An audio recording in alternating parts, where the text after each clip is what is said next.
then other folks can look at this. So thank you everyone for joining today's technical assistance call. I'm going to go over the application instructions for our AmeriCorps Vista program. If you have questions throughout, please feel free to ask. You can put them in the chat box. You can interrupt me as I'm talking. I will stop at the end, so that way we do have an opportunity for questions at that time too. So feel free to just kind of, let me know if I'm not covering something enough, or if you need additional support or something like that. This is the full application instructions. Hopefully you'll all have a link to this. It is included in the meeting invite for this particular meeting that we're attending. If you need another link, just let me know. Then there's also another document. These are the submission kind of instructions, the outline that we're asking you to use for developing your own application. So I'm first going to go through the application instructions and just kind of talk about some of these key areas here, and what we're trying to get at. And I think broadly and firstly, the whole goal of this is to be able to the grant application process for this particular grant is one where Iowa Campus Compact works with you to kind of develop your own description about what's going on in your community, what you want to do with your AmeriCorps Vista member, and then we submit that to CNCS, where it's reviewed by corporation staff, and they review two things. They review our grant application as a whole. So how are we doing this as an entire program? Are we focused as an entire program? We're doing that because we're focused on two things: education and economic development. But then they also do look at specific host sites, specific sites, so that's you, and the things that you say in here about how you're going to connect with your community and how your AmeriCorps Vista member is going to work towards alleviating poverty in your specific community. So know that that's how these things are reviewed. And my job is to really to help each one of you to put the strongest application forward, because we want all of you to receive Vista support. This program has always done a great job of doing its best to make sure that every host site receives Vista support. To my knowledge, no one has not received Vista support, so there's that kind of walking into it. But I just wanted to let you know a little bit about the background about the process, how this grant application works. So just as a quick reminder, the full applications, they are due 11:59 p.m. midnight, Wednesday, January 10th. My deadline is that Friday, so it's very critical that you turn these in by Wednesday, if not before, so that way I can review them. If I need to reach out to you to do some quick edits or ask for some quick clarifications, that's always appreciated, just so that way I can kind of make sure that you have the best application going into this competitive application process. So you can send me your application narratives. Just send it to me as an editable document, a Word document, a Google Doc. You can send it to my email address. It's listed right here. And that is, taking this outline. Going to go over to that real quick. Just taking this outline, you can copy and paste it. You can download it, whatever works for you. If you need me to send this to you as an attachment in an email, I'm more than happy to do that too. But that will help me, so that way I can get it into the AmeriCorps system and edit it, if it needs to, in order to make sure that it's the strongest application for you and for us. So eligibility, you've all met the eligibility requirements. This is just a reminder about what those are. The timeline here, obviously, we have our technical assistance call today. I will post a recording of this when it is available shortly after this event. The full application deadline, again, is January 10th. My deadline, again, is the 13th. So if your host site is not included on this grant application, so if you don't get in your full application to me, you will not be eligible for Vista support in 2017-18. That's not an Iowa Campus Compact rule. That is a corporation. That is a CNCS rule. So that's if you're looking for Vista support this year, this is the path to get there. After the 13th, I put on here, there's a technical assistance webinar call. I'll add a registration link at some point, but really this is just about the next steps in the process, which are to create the Vista assignment description. We call it the VAD. to kind of prep you for the recruitment phase. So what we're going to do on our end is we're going to take your applications. Obviously, we're going to submit them to CNCS, but then for approval. But then we're also going to take what you write in your applications, put together a Vista assignment description that we can kind of work together on, and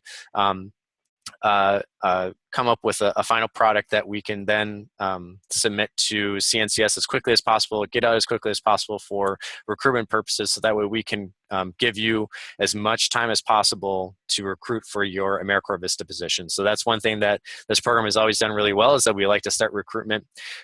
Here I say recruitment starts at the end of January. I think traditionally we've started in early February. So that's the timeline that we've seen as very successful for programs to move forward. So that's why I incorporated this here. Is, all these things are connected, and we really want to make sure that we're positioning you in the best position possible to get funded, as well as get a really strong AmeriCorps Vista member and receive all the support that we can possibly provide you. So technical assistance, there's my contact information. Please don't hesitate to contact me, or if you're working on a section and you want me to look it over before you submit a final version, please let me know. If you're running into roadblocks about finding resources or sources or things like that, or need to wordsmith something, please do not hesitate to contact me. That's my job, is to help you and help this project move forward and get funded. So there's the basic requirements. These are all the same that they were in the pre-application. Just as to make it kind of as a reminder here, there is the cost to participate. There is the $6,000 cost share. The way the AmeriCorps Vista grant works is that we receive so many AmeriCorps Vista positions, and we have to pay the corporation so much cash, like actual cash, in order to have those positions. The $6,000 figure is based upon us having a program of around 14 AmeriCorps Vista members. So it's possible that it could go slightly up or down from there, but likely that it won't. So traditionally, when we come up with this figure, we have a pretty strong indication if that's where it's going to be. So there's some additional requirements that these are just really things that we think that you should be doing. And that, obviously some things that are pretty much required, provides a workstation for a Vista member that includes a computer and phone, giving resources to your Vista. So these sorts of things, we call them requirements, and certainly they are requirements, but also best practices for making sure that your AmeriCorps Vista member is in the best position possible. So here's a whole list of AmeriCorps Vista benefits. As we're kind of working through this application phase, and we get after that part, and we get into the Vista assignment description development phase, I think it's always great to look back at these benefits, and then if you know some folks who are interested in pursuing, want to go into AmeriCorps Vista, want to do national service, public service, or something like that, you can talk about them at this time about those benefits. So this is trying to give you, again, a leg up. One thing that I will mention that I think is really neat about this program, about AmeriCorps Vista on the recruitment side of things, is this 1-year non-competitive status for federal government jobs. So if you know of anyone who's ever applied for a federal government job, or you yourself, the process can take many months.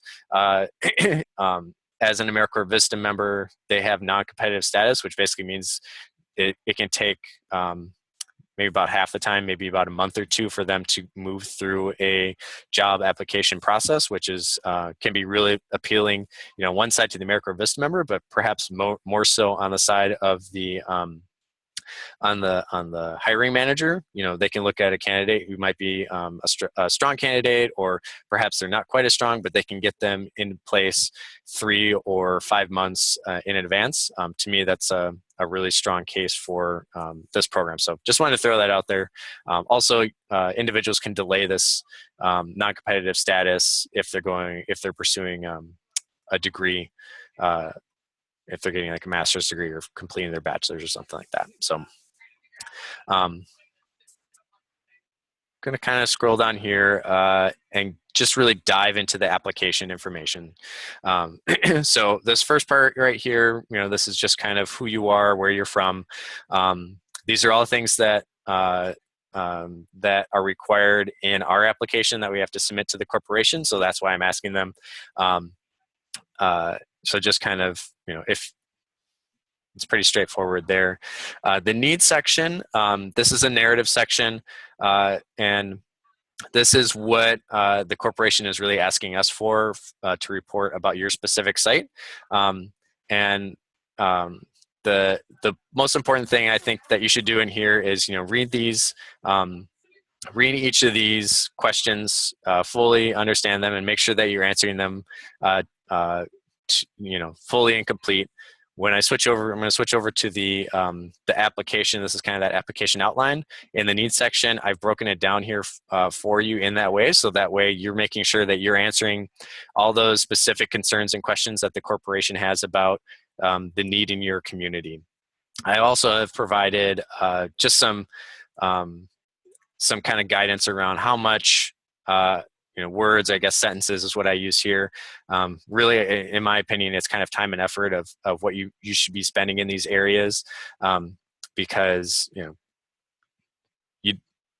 the community served, that doesn't need to be a whole paragraph. That can just be one sentence. We're working with this, but working in the Cedar Rapids area or something like that. So I'm going to switch back to the application instructions. This next question here, number 2, this asks about the specific low-income population. So in the pre-application, you indicated these are the same categories. The target population, I believe, is the language that we used. You can, you're more than welcome to use these specific language if you're working with a population that's a little bit more specific than this. Feel free to put that in there. Again, these are just kind of our guidance to you on what we think is language that CNCS staff will recognize, which is a good way for them to kind of understand what it is that your program's working on. So, but again, not a requirement that you use that language. You can certainly use what works best for your local community. Why the needs are not being met now. Let's see how your proposed project relates to program priorities. So the programming priorities, so basically for this question, and I'm going to scroll up here because the programming priorities are those outcomes that you completed in your pre-application, and broadly they are economic opportunity and education. And what they're trying to understand there is why does your community need support in the area of education? Why does your community need support in the area of economic development? And you should be as specific as you can to that outcome that you decide on the anti-poverty outcome, the thing that you really selected in your pre-application. And I guess it's also really great advice on how these CNCS grants are how to best write them, is that you really want your need and the performance measures that you select, the interventions that you select, that you can indicate in your application. You really want them all to align as cohesively as possible.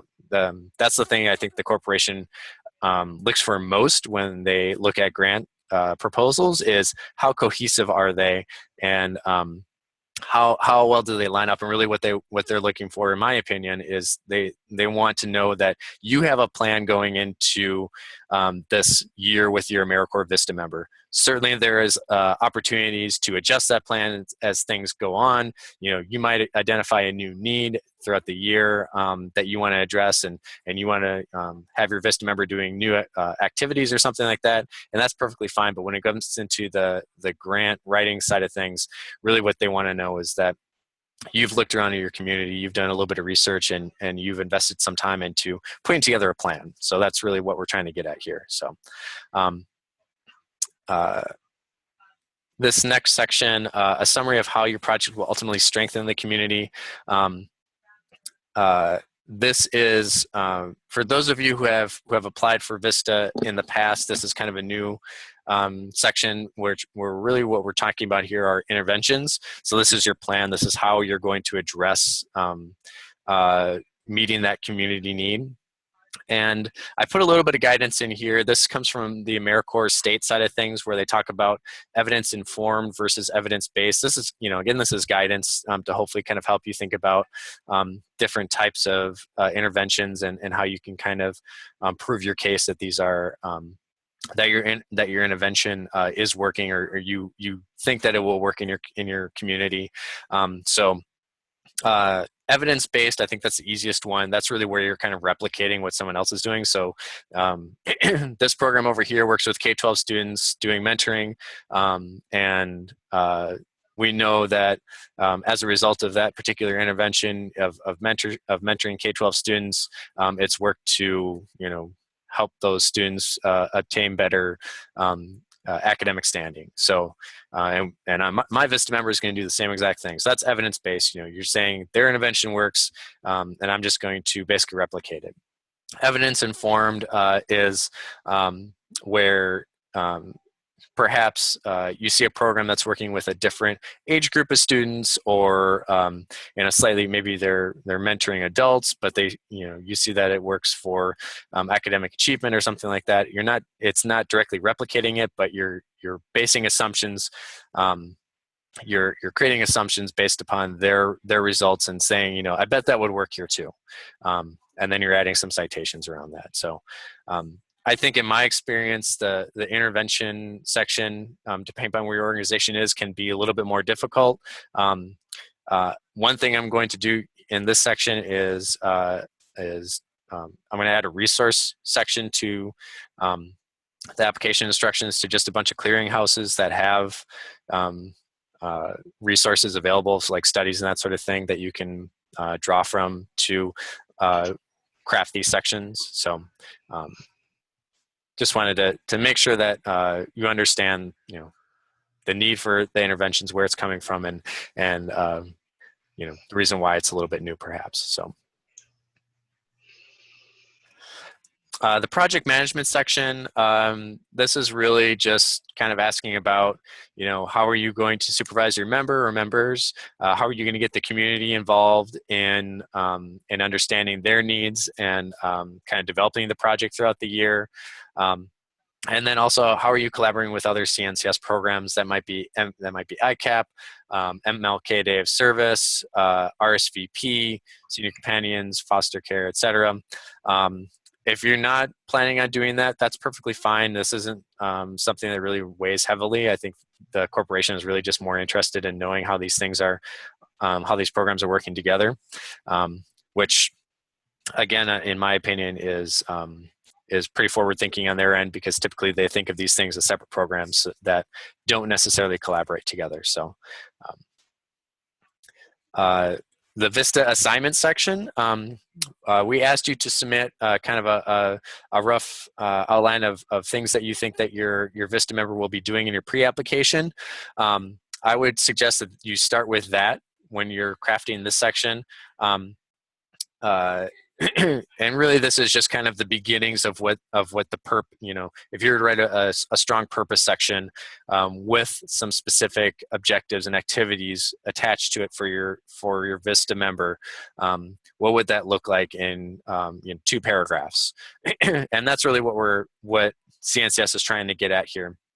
I also include some guidance here of things that you should not use. I'm going to put quotes around this one. So these are things that the corporation doesn't like to see in their applications or on their position descriptions on the VAD.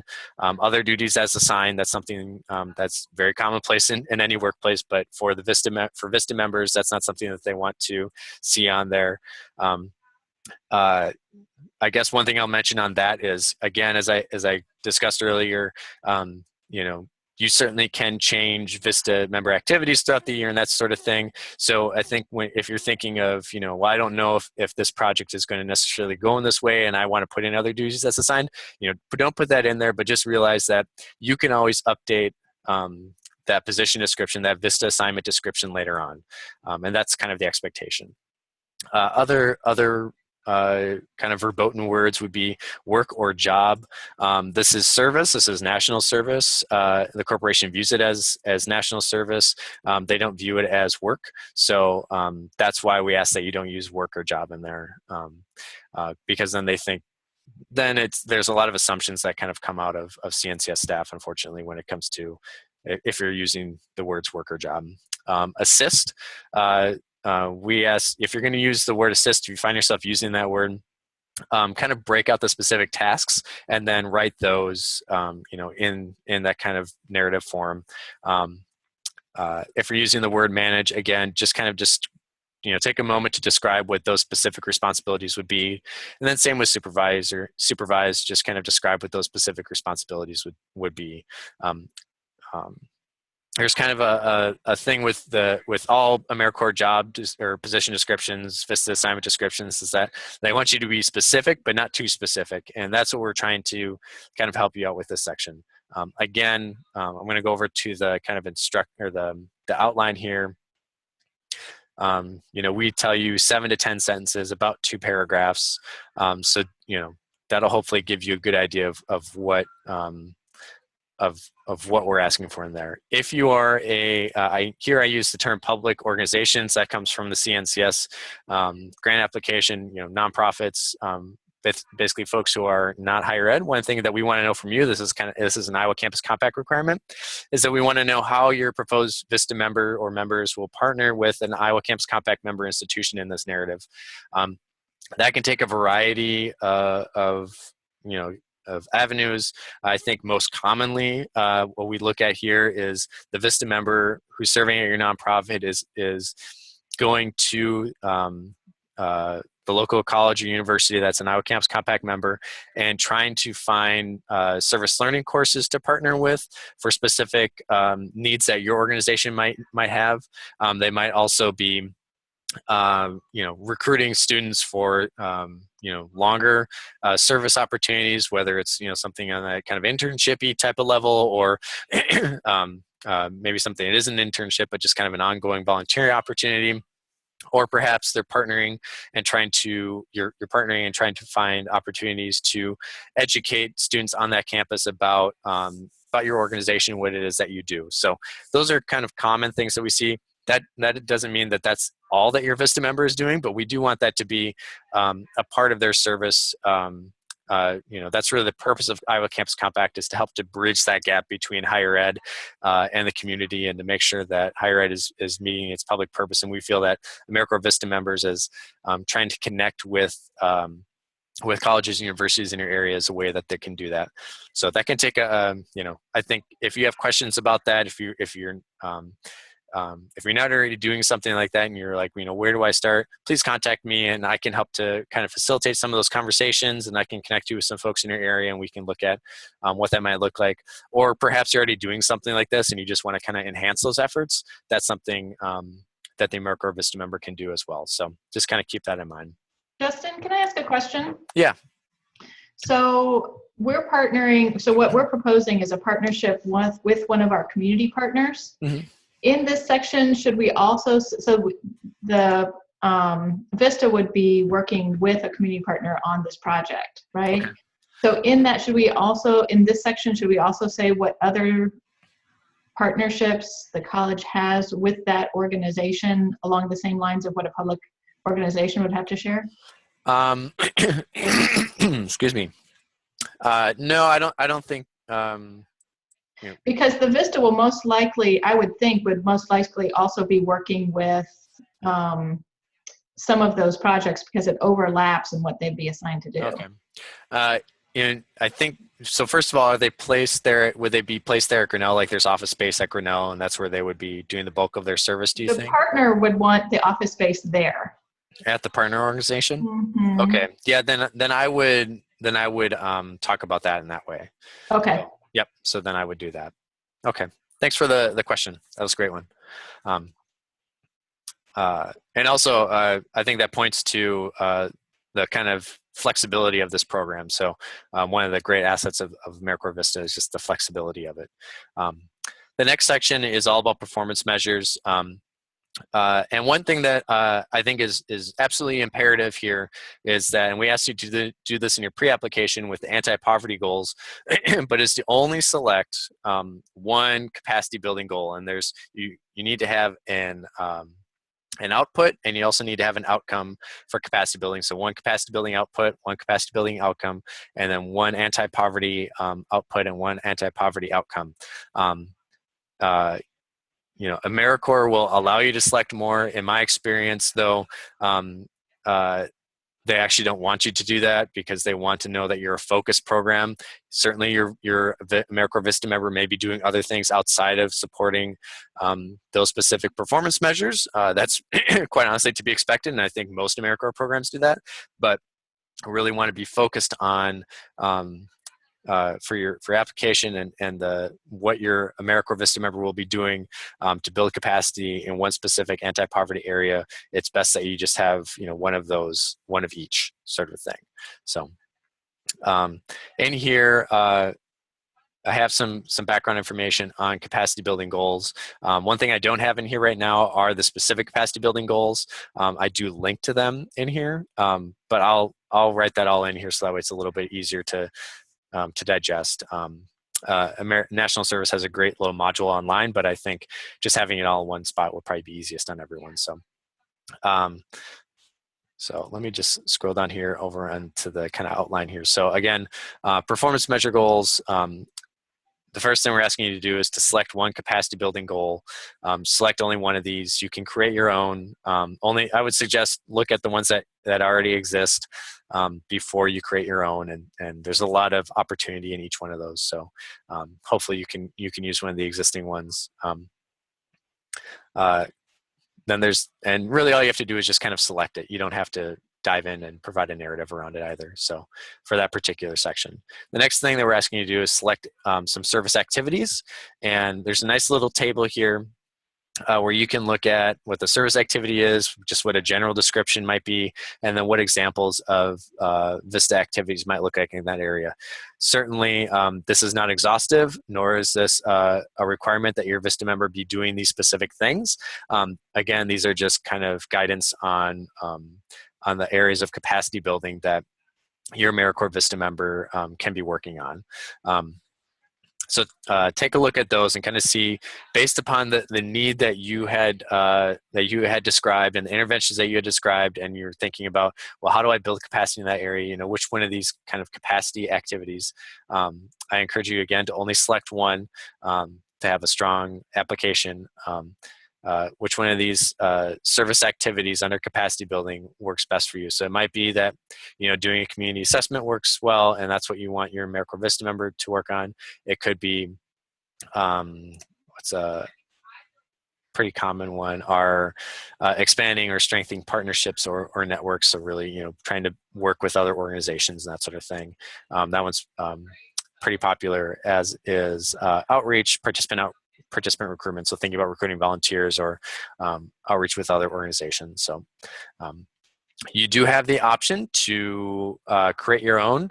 But again, I think the list that they have here is, I think there's a lot of opportunity in any one of them. And I don't envision anyone really needing to, but if you feel like they don't fit what you think is best for your community, that is an option. So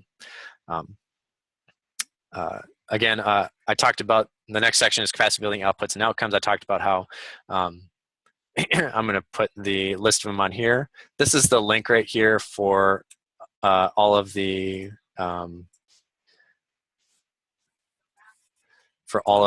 performance measures and capacity building. I think that their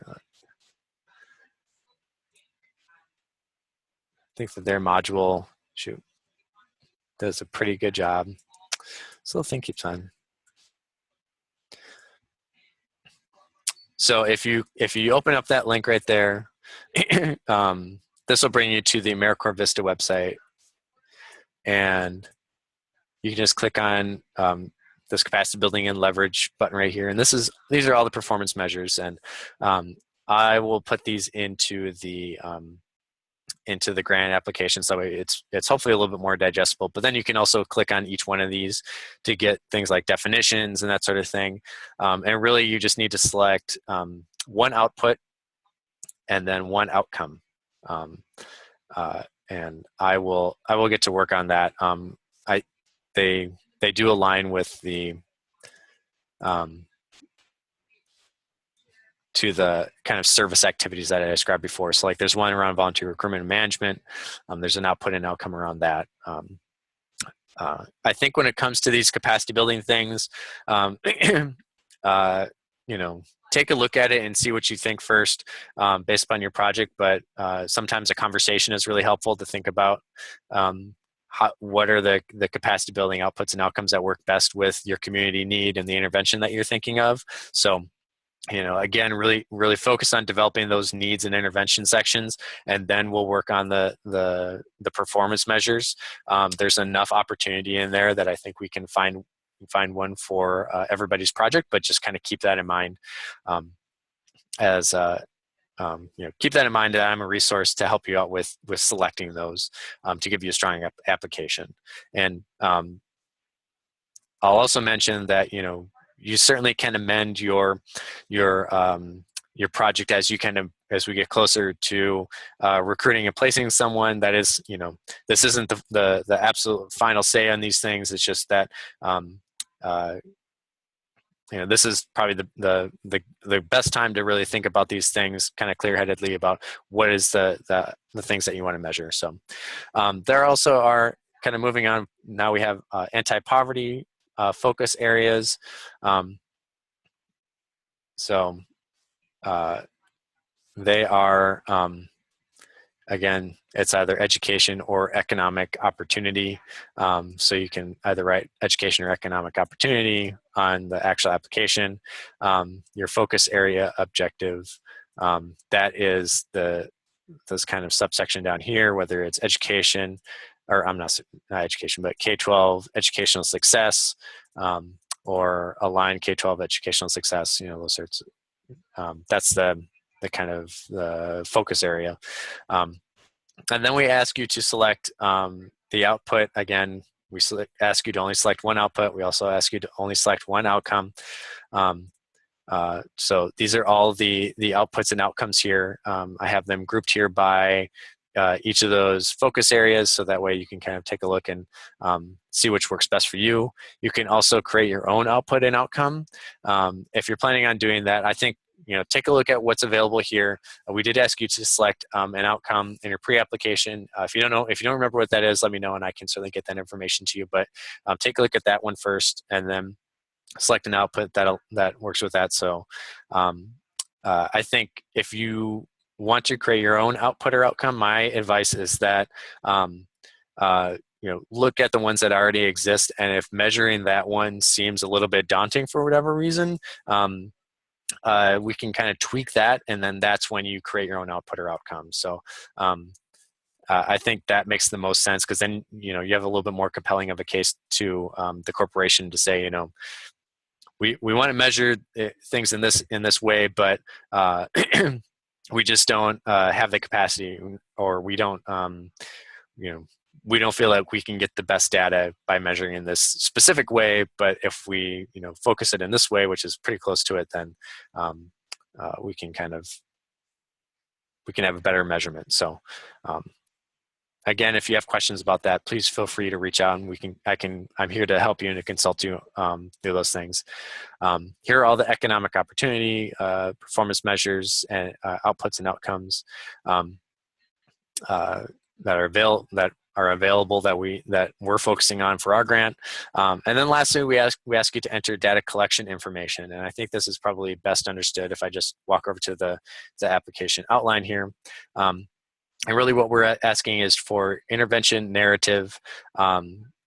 So this is, again, going back to the intervention statement that you wrote earlier in your application, is to kind of think about what is the design. So what is the kind of approach to your intervention for this specific area, the frequency, how often will you be using this intervention, the intensity, how many, you can kind of think of that more along the number of hours, if you're going to be mentoring kids in fifth grade, well, the frequency, will that be once per week? Will that be once per month? Will that be 3 times per week?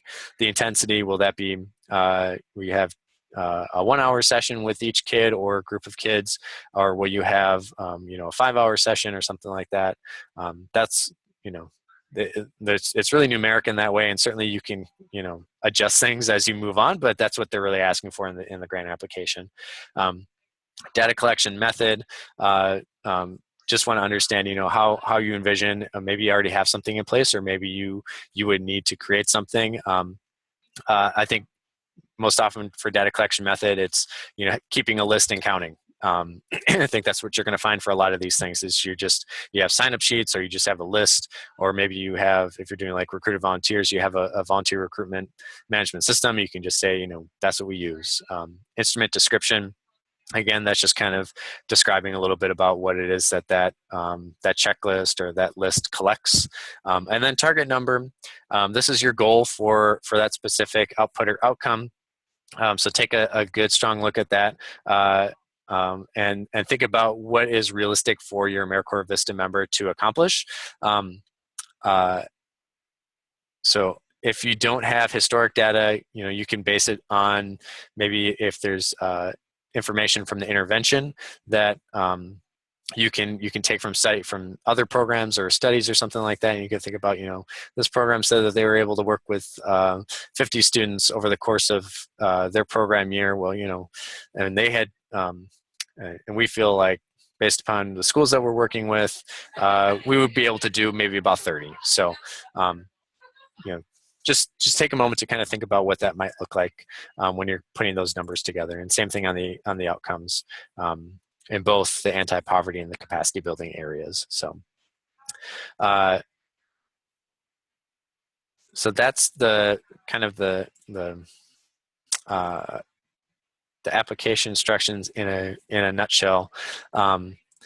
If you have specific concerns about your application as it's moving forward, please feel free to reach out. I'm going to kind of open it up right now and see if anyone has any questions about anything specifically in here. Otherwise, I too can, we can always connect over email or over phone or something like that.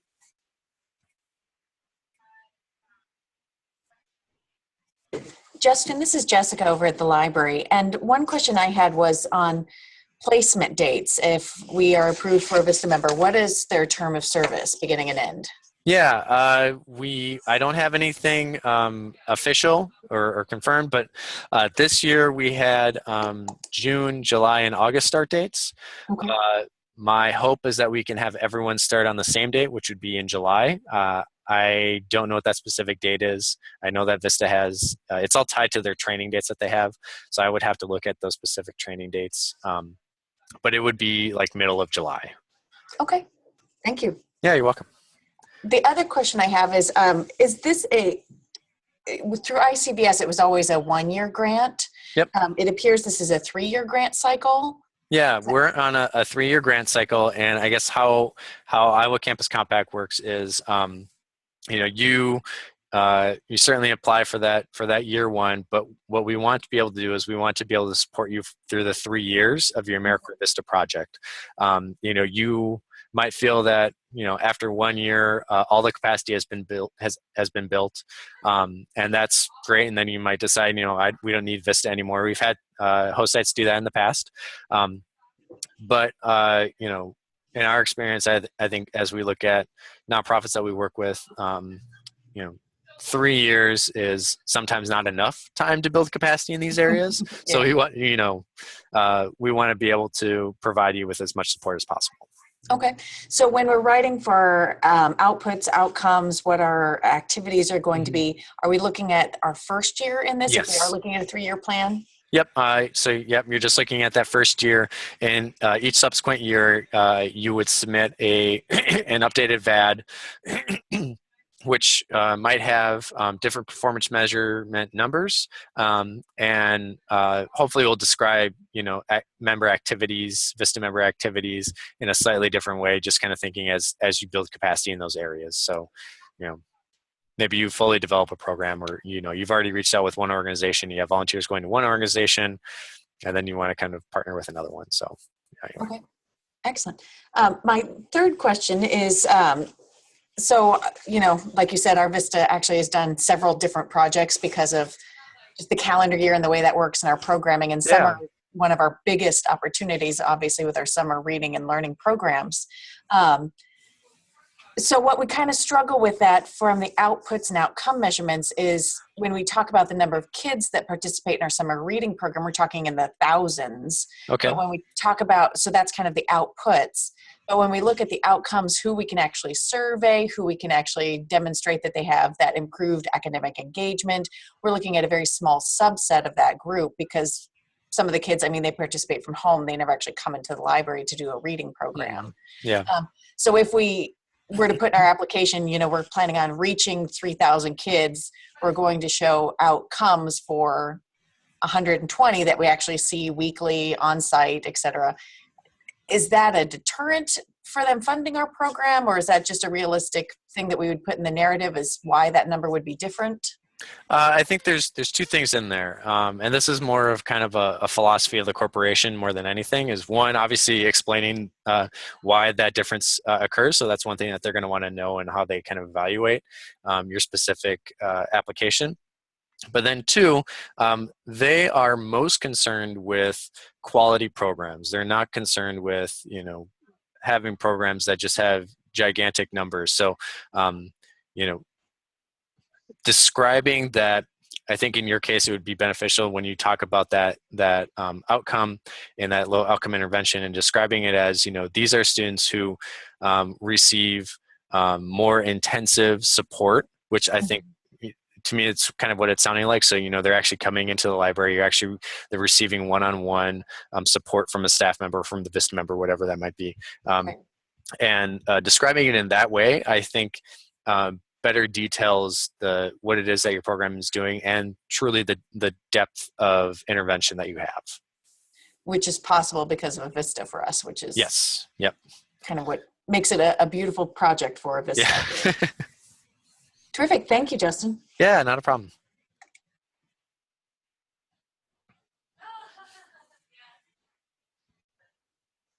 All right, does anybody else have any questions or concerns? Well, I'm going to stop recording the meeting now. So thank you, everyone. I will hang out for a little bit, but I won't have it recorded. So if you want to ask more questions, feel free to, and I'll hang out until about 11 o'clock. But thank you, everyone.